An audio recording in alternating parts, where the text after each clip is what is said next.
આવતીકાલે 26 ફેબ્રુઆરીથી જામનગર અને દેવભૂમિ દ્વારકા જિલ્લા સહિત સમગ્ર રાજ્યમાં ધોરણ 10 અને ધોરણ 12ની બોર્ડ પરીક્ષાઓ શરૂ થઈ રહી છે। જામનગર જિલ્લામાં ધોરણ 10માં 17,343 પરીક્ષાર્થીઓ નોંધાયેલા છે।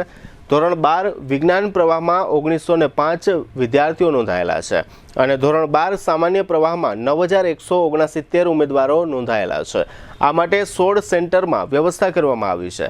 દેવભૂમિ દ્વારકા જિલ્લામાં ધોરણ 10માં 9,125 વિદ્યાર્થીઓ, ધોરણ 12 વિજ્ઞાન પ્રવાહમાં 331 વિદ્યાર્થીઓ અને ધોરણ 12 સામાન્ય પ્રવાહમાં 3,936 વિદ્યાર્થીઓ નોંધાયેલા છે। દ્વારકા જિલ્લામાં પણ સેન્ટરની સંખ્યા 16 રાખવામાં આવી છે। આ માટે પરીક્ષાના તમામ સ્થળો પર સીસીટીવી કેમેરા અને પોલીસ બંદોબસ્ત સહિતની વ્યવસ્થાઓ જિલ્લા પરીક્ષા સમિતિ દ્વારા ગોઠવી લેવામાં આવી છે।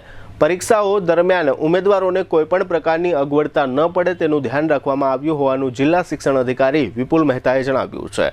ગ્રામ્ય વિસ્તારોના પરીક્ષાર્થીઓ વિવિધ પરીક્ષા કેન્દ્રો ખાતે સમયસર પહોંચી શકે તે માટે એસટી તંત્ર દ્વારા પણ વ્યવસ્થાઓ ગોઠવવામાં આવી છે।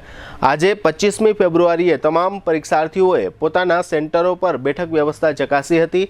આવતીકાલે ધોરણ 10માં ગુજરાતીનું પેપર છે। ધોરણ 12 વિજ્ઞાન પ્રવાહમાં ભૌતિક વિજ્ઞાનનું અને સામાન્ય પ્રવાહમાં અર્થશાસ્ત્રનું પેપર છે। અત્રે ઉલ્લેખનીય છે કે સૌરાષ્ટ્રના 11 જિલ્લામાં કુલ 379 સેન્ટરો પર 3.68 લાખથી વધુ પરીક્ષાર્થીઓની કસોટી શરૂ થશે।